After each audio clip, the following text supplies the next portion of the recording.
نحمدہ و نصلی علی رسول الکریم اما بعد اعوذ باللہ من الشیطان الرجیم بسم اللہ الرحمن الرحیم قل انما اعظکم بواحدۃ ان تقوموا للہ مثنی وفرادا ثم تتفکروا ما بصاحبکم من جنۃ ان هو الا نذیر لکم بین یدی عذاب شدید قل ما سألتكم من أجر فهو لكم إن أجري إلا على الله وهو على كل شيء شهيد قل إن ربي يقذف بالحق علام الغيوب قل جاء الحق وما يبدئ الباطل وما يعيد قل إن زللت فإنما أزل على نفسي وإن اهتديت فبما يوحي إلي ربي إنه سميع قریب۔ ابھی آپ نے سورہ سبا کی آیت 46 سے 50 کی تلاوت سماعت فرمائی۔ ان آیتوں کا ترجمہ اور تفسیر اس طرح ہے: قل انما اعظکم بواحدۃ ان تقوموا للہ مثنی وفرادا ثم تتفکروا ما بصاحبکم من جنۃ ان هو الا نذیر لکم بین یدی عذاب شدید۔ آیت 46 ترجمہ: آپ فرما دیں کہ میں تمہیں ایک ہی بات کی نصیحت کرتا ہوں کہ تم تعصب چھوڑ کر دو اور ایک ایک کھڑے ہو کر سوچو تو صحیح کہ تمہارے نبی صلی اللہ علیہ وسلم کو کوئی جنون نہیں، وہ تو سخت مصیبت کے آنے سے پہلے ہی تم کو محض ہوشیار کر رہے ہیں۔ یہ تھا ترجمہ سورہ سبا کی آیت 46 کا تفسیر۔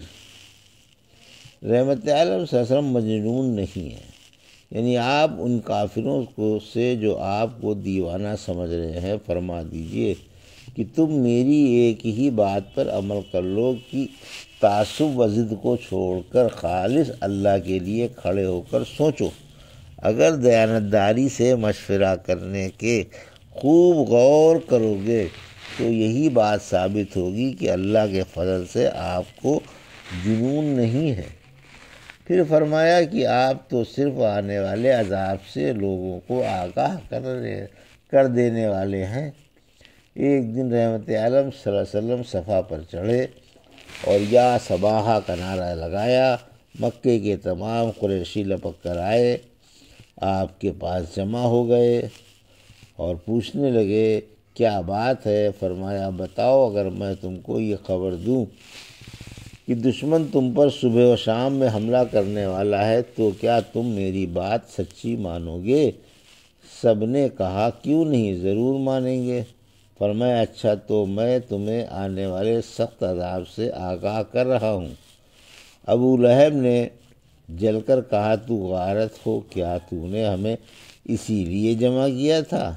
اس پر تبت یدا ابی لہب و تب نازل ہوئی۔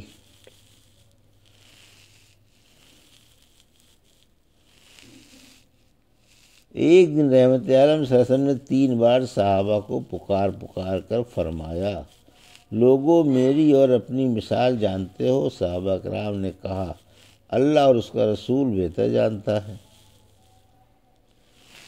فرمایا میری اور تمہاری مثال ان لوگوں کی سی ہے جن کو دشمنوں کے حملے کا خطرہ درپیش تھا۔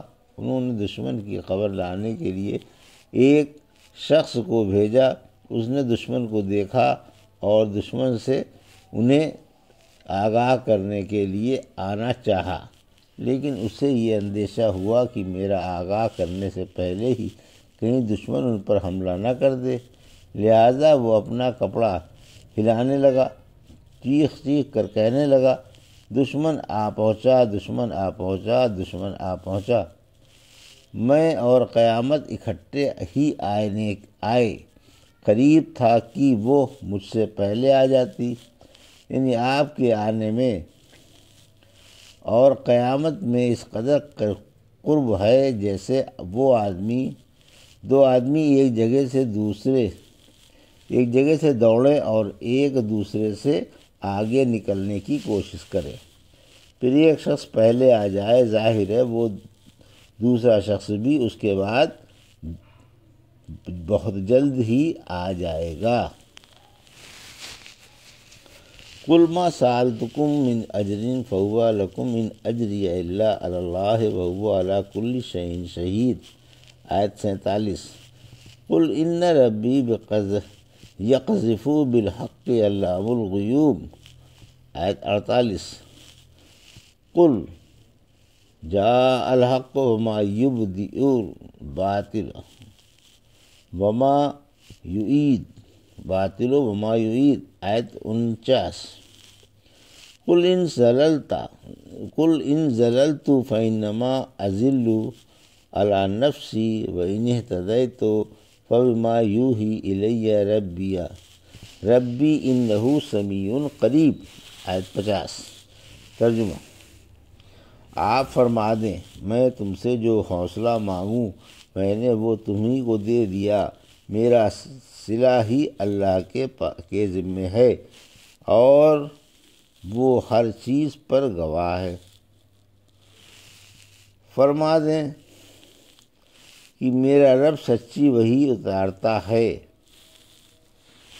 وہ خوب غیب داں ہے۔ آپ فرما دیں کہ حق آ پہنچا اور باطل نہ پہلے ابھرا تھا اور نہ دوبارہ ابھر سکتا ہے۔ آپ فرما دیں کہ اگر میں بہک جاؤں تو اس کا وبال مجھی پر پڑے گا، اور اگر ہدایت پر ہوں تو اس لیے کہ میرے پاس میرے رب کی وحی آتی ہے، وہ خوب سننے والا اور بہت قریب ہے۔ یہ ترجمہ تھا آیت 47 سے 50 کا۔ تفسیر۔ آیت 47۔ میں تبلیغ پر تم سے اجرت نہیں مانگتا، یعنی آپ مشرکوں سے فرما دیں کہ میں تم تک اللہ کے احکام پہنچانے پر تم سے مزدوری نہیں طلب کرتا، میں بلا کسی مواضع کے تم کو اللہ کے احکام پہنچا رہا ہوں، اس کی خاص عبادت کا حکم ہے۔ رہا ہوا اور تمہارے ساتھ ہر طرح کی خیر خواہی کر رہا ہو، مجھے اس کا صلہ انشاءاللہ تعالی اللہ کے ہاں ملے گا۔ اللہ ہر چیز پر گواہ ہے، وہ میری مخلصانہ سرگرمیوں کو بھی دیکھ رہا ہے اور تمہاری مخالفانہ روش کو بھی۔ میرے پاس وحی آتی ہے۔ آیت 48۔ یعنی میرا رب مجھ پر سچی وحی اتارتا ہے اور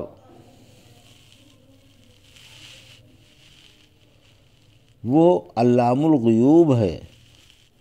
سورہ غافر کی آیت 15 میں فرمایا حق تعالیٰ جس بندے پر چاہتا ہے اس کے پاس اپنی وحی کو دے کر حضرت جبرائیل علیہ السلام کو بھیج دیتا ہے، یعنی روئے زمین کے بندوں میں سے جس بندے پر چاہتا ہے اس کے پاس روح الامین کو بھیج دیتا ہے، اور خوب غیب دان ہے، آسمان و زمین کی کوئی چیز بھی اس سے چھپی ہوئی نہیں، ہر ایک کی صلاحیت سے خوب واقف ہے۔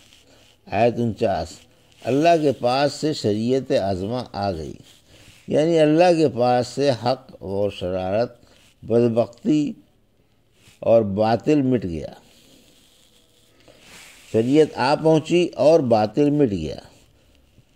سورہ انبیاء کی آیت 18 میں فرمایا بلکہ ہم حق کو باطل پر دے مارتے ہیں پھر وہ اس کا دماغ پاش کر دیتا ہے اور باطل فوراً ہی مٹ جاتا ہے۔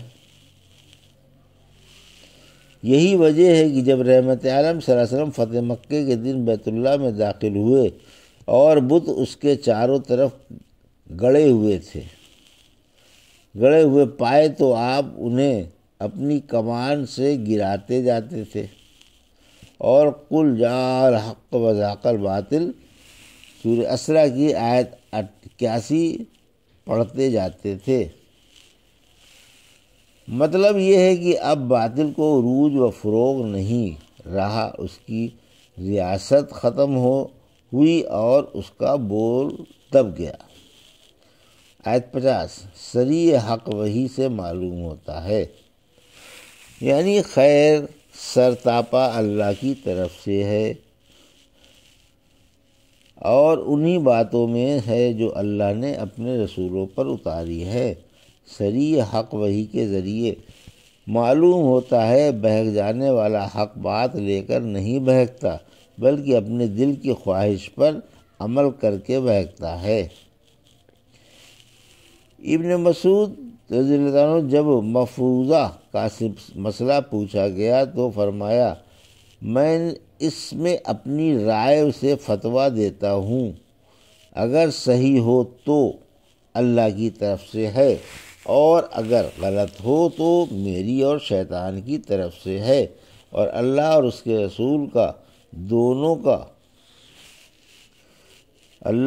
رسول دونوں اس سے بری ہیں۔ پھر فرمایا کہ اللہ اپنے بندوں کی باتیں خوب سننے والا ہے اور ان سے بہت ہی قریب ہے۔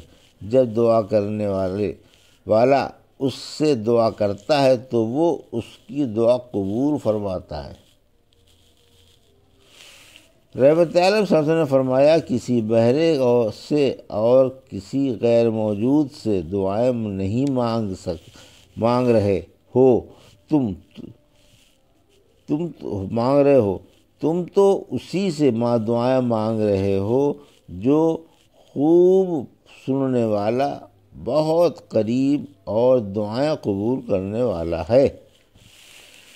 یہ تھا سورہ سبا کی آیت 47 سے 50 کا ترجمہ اور تفسیر۔ بارک اللہ لی و لکم فی القرآن کی 46 سے 50 کا ترجمہ اور تفسیر۔ بارک اللہ لی و لکم فی القرآن کی ونفعنا ایاکم بالآیات ذکر الحکیم۔